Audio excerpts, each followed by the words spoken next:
Imagine for a moment that you're sitting in the exam hall. The fan is whirring, clock is ticking, and you turn the page.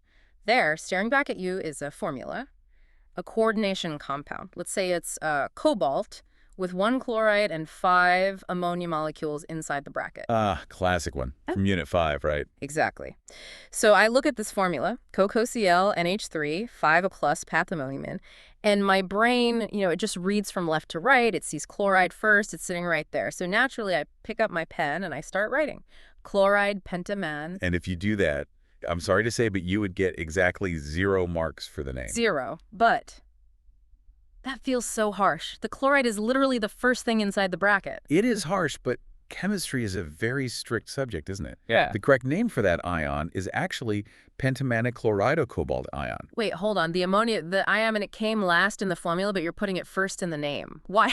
That feels like the system is deliberately trying to trick me. It does feel like a trick, I agree, but it isn't. It's actually a very specific, you could say, a machine-readable code. And that's exactly what we're here to dive into today. We're tackling Unit 5, specifically the nomenclature of coordination compounds. Okay, so this is basically the spelling and grammar class for chemistry. In a way, yes, but it's much more important than just spelling. Think of it like this. Without these rules, a chemist here in India wouldn't be able to understand a chemist in Japan. It's all about creating a unique, unambiguous name for every single complex, so there is absolutely 0 confusion. Okay, so it's about creating a global standard, a universal language. Precisely. It has to be a two-way street. If you have the name, you can draw the structure perfectly. Okay. And if you see the formula, you can write the name perfectly. Okay, I think I get the why, but my brain is still stuck on the how. Why does the thing at the end of the formula come first in the name? Let's strip it down to the simplest level. Naming these compounds isn't random at all. It follows a very strict sequence. Okay, I'm ready. What's the sequence? Step 1, you name the ligands. And here's the golden rule. You name them in alphabetical order. Alphabetical order. Got it. Step 2, you name the metal. Right. And step 3, you write the oxidation state in Roman numerals. Ligands, then metal, then oxidation state. Okay, that sounds simple enough, but wait. Let's go back to our trap example.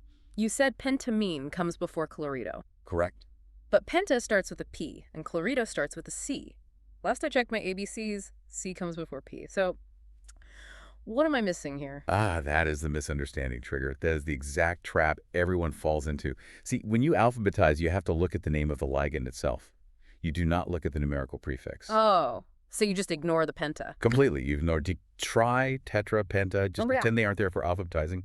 You are comparing amine, which starts with A, against chlorido, which starts with C. Okay, so A comes before C, amine wins. Precisely. The penta is just a count. It tells you there are 5 of them. It's like sorting books in a library. You sort by the title, not by the number of pages now. Yeah, that makes so much more sense now.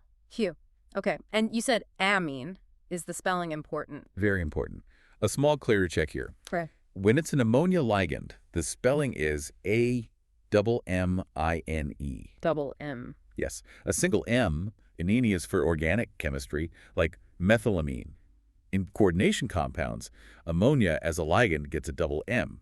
It's a tiny detail, but it can be the difference between full marks and 0. Double M noted. Okay, so we have the sequence. Ligands first, alphabetized by their real name, then the metal. Correct. And to help you remember this, I want you to close your eyes for a second. Okay, eyes closed. Picture a grand masquerade ball. Very fancy, chandeliers, formal music. Okay, I could see it. Now, in the center of the room is a very important person. A king, maybe? This king is your central metal atom. The metal is the king. Got it. But it's a masquerade, so he's wearing a costume. He's covered in decorations. Blue earrings, a green ring, a silver cape. Right, the These accessories are the ligands. Now, here is the rule of the ball. To announce this person, you can't just shout his name. Protocol says you have to describe his costume first. So I have to describe the bling before I introduce the king. Exactly. You list the decorations first. You'd say wearing blue ammonia earrings and a green chloride ring. Is Lord Cobalt the Third? Perfect. That is exactly how it works. You list the accessories, the ligands, alphabetically. Then you name the person under the mask, the metal.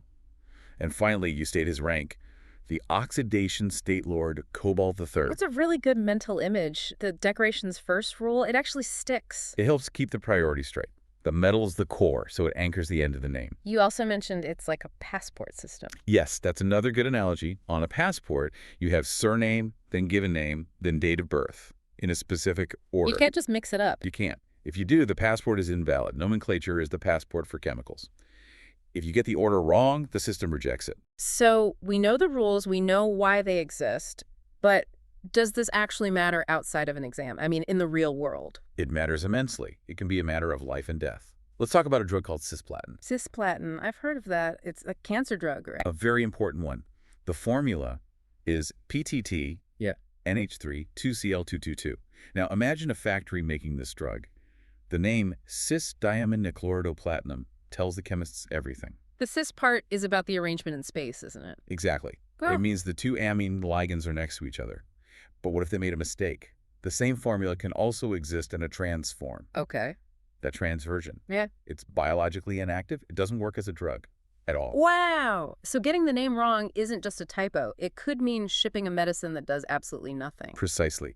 The name guarantees the structure, and the structure guarantees the function. It's a chain of precision. That really puts it in perspective. And you can even see this in the lab with simple colors. Take chromium chloride.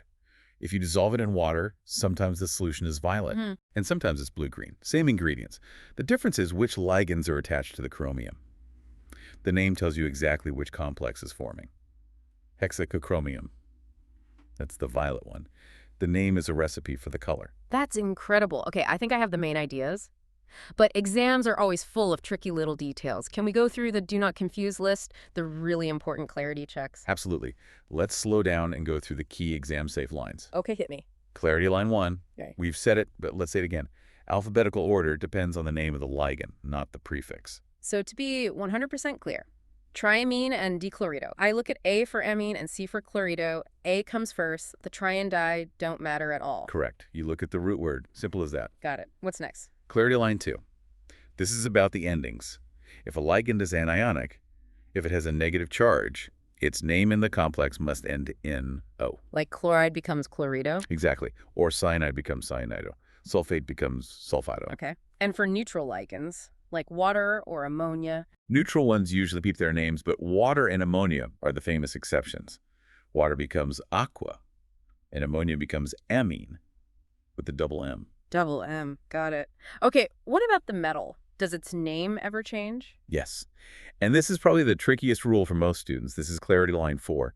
You have to look at the overall charge of the entire bracket. Okay. If the entire complex ion has a negative charge, if it is an anionic complex, the metal's name must end in 8. Oh, okay, like in a formula, like 9CN4 bracket has a 2- charge. Exactly. That complex is an anion. So Yeah. you can't just say nickel. It has to become nicolate. So the name would be tetracyanonickelate, and then the oxidation state. Tetracyanonickelate, perfect. Yeah. And that brings it to clarity line 3, really. The oxidation state is always in brackets in Roman numerals, immediately after the metal. No space. No space. So nicolate is all one word. Yes. In the name of the complex ion, it is cobalt 3, platinum 2.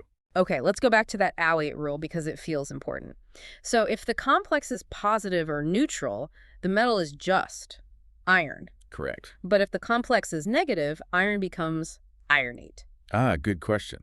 It's not ironate. For some metals, you have to use the Latin root. Iron becomes ferrati. Ah, because the symbol is Fe from ferrum. Tricky. It's a common trap. What about copper if it's in a negative complex? It becomes cuprate, Silver, argentate, lead. plumbate. Okay, this is a definite exam trap. You have to know the Latin roots for the awit forms. You do. The awit is a flag. It immediately tells any chemist that the complex they're dealing with is negatively charged. Let's try to put it all together. Hard one. What about potassium ferrocyanide? That's the common name, right? The formula is Cl4-polyCCN686. A classic. That one tests everything. Okay, walk me through it. The K4 for Valors is outside the bracket. Right. So the first rule is you always name the division first, then the anion, just like sodium chloride. The cation here is potassium, and we just say potassium, not tetrapotassium, right? Correct. Just potassium. The name of the anion will imply how many potassiums are needed. Okay. Potassium, now for the monster in the bracket. EPCCN6. Ligands first. What do you have? 6 cyanides. Cyanide is negative, so it's cyanido. 6 is hexa, so hexacyanido. Perfect. Now the metal. The complex is negative overall. It's an anion, so iron becomes ferrate. Ferrate. Excellent. Now for the final boss. the oxidation state. Okay, let's do the math. 4 potassiums outside, each is +1, so that's +4 charge from the cations. Correct. The whole molecule is neutral, so the bracket must be -4 to balance it out. Yes. The complex has a charge of 4-. Inside, we have 6 cyanides. Each CN is -1, so that's a total of -6 from the ligands. Right. Like, so some number for iron plus -6 equals -4. So solve for iron. A 6 by 6 equals for $4. So $6 must be +2. The oxidation state is 2. Exactly. So put it all together. Potassium, hexacyanide, ferret. You've got it, you see. You just decoded it. That actually feels really good. It's like solving a puzzle. It is. That's the mindset to have. It's a secret language, and you're just learning the grammar. Okay, so let's do a quick recap for everyone listening. The main points. Let's do it. First, the sequence. Ligands first, alphabetized, then the metal, then the oxidation state. Second, the mental image. The masquerade ball. Describe the accessories before you announce the king. Third, the alphabet trap. Ignore prefixes like dre, penta. You compare A in amine with C in chlorido. And don't forget the double M in amine. Absolutely. And fourth, the 8 rule. If the whole complex has a negative charge, the metal gets an 8 ending, often from its Latin name. And always, always put the Roman numerals in brackets. Without them, the name is incomplete. This has been super helpful. I feel like I can actually tackle these formulas without panicking now. That is the goal. Break it down, follow the sequence. Now, before we sign off, you mentioned earlier that sometimes the same formula can have a different arrangement in space, like with cisplatin. Yes. That's where things get really fascinating. So what happens then? Well, we've talked about names today. But what happens when 2 compounds have the exact same formula, but they're completely different molecules because of how they're built in 3D? Like your left hand and your right hand. They're mirror images, but they're not the same. Exactly that. That whole world is called isomerism. And that's where the naming rules get even more detailed, because you have to start describing geometry, not just ingredients. Well, I think we will save isomerism for another deep dive. For now, I'm going to go practice naming some compounds. A very good idea. Thanks for breaking this all down. And to everyone listening, grab your textbook, find 5 formulas, and try to name them. Prove to yourself that you know the code. Absolutely. Practice makes permanent. Thanks for listening to the deep dive. We'll catch you in the next one.